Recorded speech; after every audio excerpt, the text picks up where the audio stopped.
3 minutes ago, the center of Super Typhoon Fun Wong tore into the Philippines, but the immediate threat was far less predictable than the 185-kilometer-per-hour winds.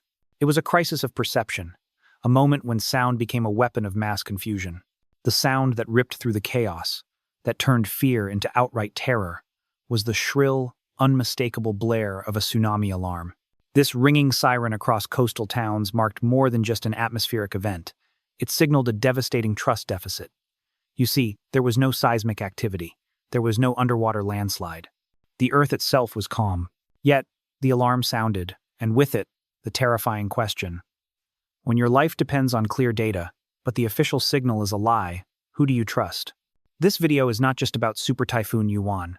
It is about the moment institutional integrity fails, and how information collapse becomes the second disaster. We will expose the alarming truth about the error that caused this widespread panic, and teach you the 3 apps you need to immediately verify if your alarm is screaming a lie. At 1,600 local time, the physical reality was already brutal. Super Typhoon Fun Wong's eye was situated off Aurora Province's battered coast. Sustained winds of 185 kilometers per hour, gusting to 230 kilometers per hour, were sweeping an 1,800-kilometer gale field across Luzon and the Visayas. The government's highest warning, signal number 5, was in effect across northern and eastern Luzon, pushing the system to its absolute breaking point. The scale of the physical response was immense, a testament to Filipino resilience.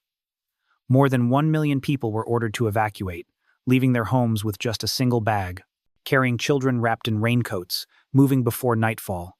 Shelters were filling fast in Aurora, Catanduanes, and Biliran.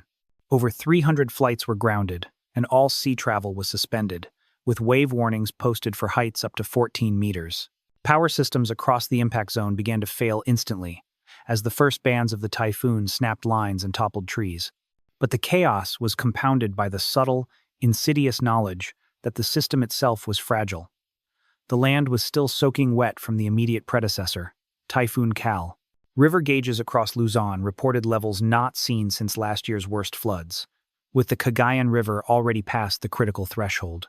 The Magat Dam was forced to release over 2,200 cubic meters per second in a desperate, controlled attempt to avoid an uncontrolled breach.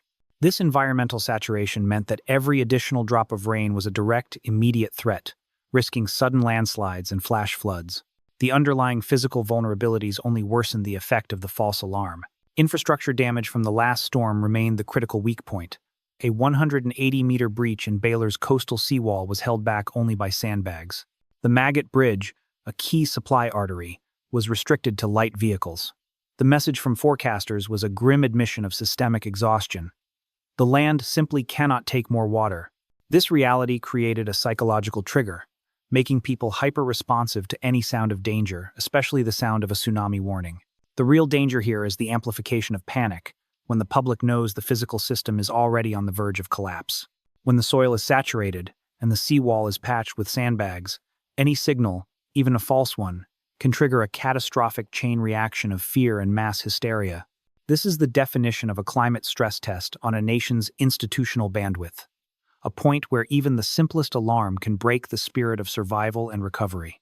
With rivers already at extreme levels and fragile defenses weakened, the margin for error was non-existent. Even a moderate surge could be catastrophic. Storm surge is now the most immediate, high-probability threat, looming large along the eastern bays and river mouths. Pagasa's latest advisory painted a grim picture. Water heights could reach a staggering 2 to 4 meters in critical areas like Baylor Bay, Limon Bay, and the Cagayan Delta, easily enough to submerge single-story homes and tragically sweep away vehicles. The vulnerability of the physical world became an accelerant for the psychological crisis. In Baylor, the timing was deadly. The tide was set to peak just after midnight, increasing the likelihood that the storm surge and high tide would dangerously overlap. Local officials were in a desperate race against the clock, urging immediate evacuation before the deep darkness fell. The NDRRMC Coastal Desk confirmed that shelters in Aurora and Camarines Norte were already stretched to their limit, and many of these evacuation centers were themselves precariously located within the projected flood zone. This reality fueled the deep, underlying public trust deficit. When the designated safe haven is also at risk, where is the integrity of the official message? The surge polygons in Lemon Bay alone showed that up to 8,000 people lived inside the 4-meter risk zone, a terrifying concentration of vulnerability. Local hospitals and power substations fell within these same polygons, raising the critical concern that emergency care and basic services could be instantly cut off. Further confirmations from the Department of Public Works and Highways revealed a shameful secret. Seawalls in areas like Malbourne and Infanta were only patched with temporary sandbags after the damage from Typhoon Cal, and were highly unlikely to withstand this new onslaught. The logistical nightmare deepened as the Red Cross reported less than 3 days of food and water supplies in the hardest-hit provinces, with relief trucks already staged inland, but unable to access blocked ports and flooded roads. The memory of the wall of water from the devastating Typhoon Haiyan was fresh in the minds of the residents, compelling them to act before confirmation.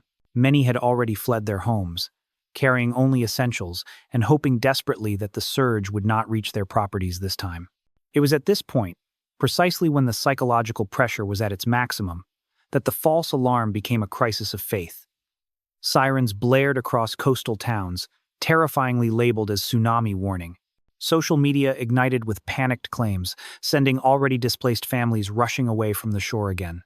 The core of the problem, the reason for the widespread hysteria, lay in the public's absolute confusion. What truly triggers a tsunami? Phivolcs, PTWC, and Pagasa all agree on the unchangeable scientific rule. A true, catastrophic tsunami in the Philippines requires one of two massive geological events, either a powerful offshore earthquake or a massive underwater landslide. Typhoons, by their atmospheric nature, cannot directly cause a tsunami. This scientific truth became the first casualty of the failed warning system. The scientific contradiction became the core of the crisis. Super Typhoon Fun Wong was physically devastating, but it carried zero seismic threat. The panic was entirely manufactured by a single, critical failure in the early warning system itself. This is the terrifying moment where technology, designed to save lives, instead creates a psychological disaster. The confusion, we now know, often originates from the siren towers used in many coastal barangays. These identical towers are tragically programmed for both tsunami and storm surge alerts. During a high-stress, high-velocity storm event like Fun Wong, local officials operating under immense pressure and without the institutional bandwidth for perfect execution may sound the general siren to warn of rapidly rising water. But tragically, they sometimes trigger the tsunami mode by mistake, or because the system simply lacks a distinct, separate setting for a surge warning. The data confirms this structural weakness. Device logs recovered from towns in Aurora and Camarines Norte showed multiple, verifiable cases where the wrong siren mode was activated during the very peak of the surge threat. This wasn't a one-time isolated human error. This was a systemic flaw that exploited the public's deepest fears. Furthermore, in past years, vulnerable sensors have been known to misfire even without human intervention, detecting sudden changes in sea level caused only by wind-driven waves or the surge itself, yet misinterpreting this data as genuine seismic activity. This is the ultimate test of the public's institutional trust. When the siren screams one thing, but the official science says another, which signal is true? The key lies in understanding the rigorous, non-negotiable protocol followed by the lead agencies. The Philippine Institute of Volcanology and Seismology, PHIVOLCS, and the Pacific Tsunami Warning Center, PTWC, operate under a strict, centralized command. When a significant offshore earthquake is genuinely detected, their teams analyze the data within minutes, following an established, unbending protocol. If a tsunami is deemed likely, they issue a formal bulletin immediately first online, then disseminated rapidly via radio, television, and local government text alerts. The silence on the official channels regarding a seismic event was, therefore, the most vital piece of counter-evidence available. The message from Phivolcs was unambiguous. The confirmed threat is the storm surge, and a tsunami warning only follows a real offshore earthquake. This distinction is the bedrock of public safety, separating the genuine threat from the catastrophic rumor. The consequence of this warning confusion is devastating. It immediately fuels the rumor mill on social media, turning isolated technical flaws into mass As hysteria. the storm Panic slammed spreads into the faster than the Philippines, floodwaters, torrents ran eroding into the very urban trust areas, needed for washing orderly and effective anything mass and evacuation. everything away. The citizens who acted on the siren's false call And wasted so, precious climbing onto minutes they should have something used to higher, fortify their watching in homes or move disbelief calmly below, to a confirmed shelter, young exposing them and to the old, real, hoping immediate dangers of desperately the storm it surge won't and high rise wind. any higher. The psychological contract between the state and its Elsewhere, citizens is families dangerously thin in the climbing eye of out the of storm. windows When in the siren order to sounds the survive. wrong alarm, The only the viable only route defense out left of is the actionable house. truth. Hundreds of For every thousands citizen of caught in this people terrifying have been loop of warning evacuated so confusion, far. the path to survival is now strictly defined by adherence to established, verified protocols. Survival rests on these three non-negotiable steps. Firstly, verify before panic. You must understand that the official bulletin is the ultimate authority in a tsunami event. When the siren blares, you must immediately cross-reference the signal with official channels.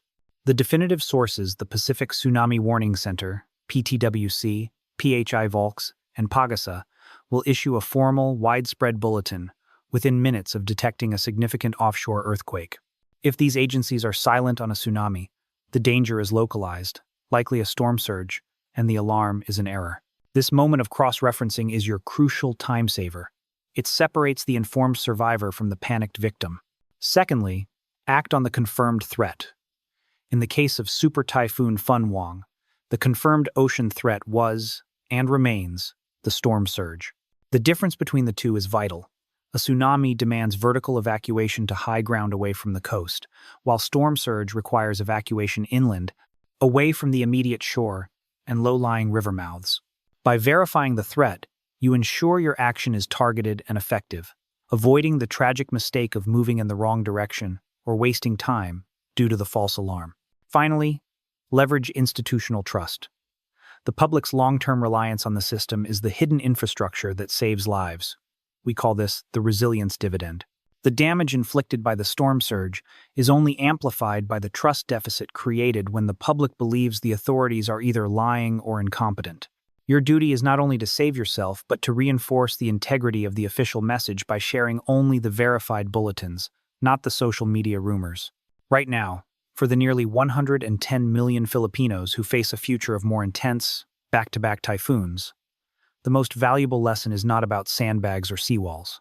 It is about establishing a continuity of communication and rebuilding the institutional bandwidth that failed in this crisis. The government's priority must shift from simply issuing warnings to ensuring the public has the tools, the knowledge, the apps, and the verified data streams to discern between a genuine signal and catastrophic noise. The ultimate message from Super Typhoon Yuan is a brutal, necessary education. You must be your own information gatekeeper. Listen to the local radio, check the official websites of Pagasa and Phivolcs, and only then act. The final, brutal assessment from Super Typhoon Fun Wong is that the Philippines now faces a future where the physical threat is relentlessly compounded by the digital chaos. Fueled by record-warm Pacific waters, these super typhoons are projected to strike closer together, leaving less time for physical and psychological recovery.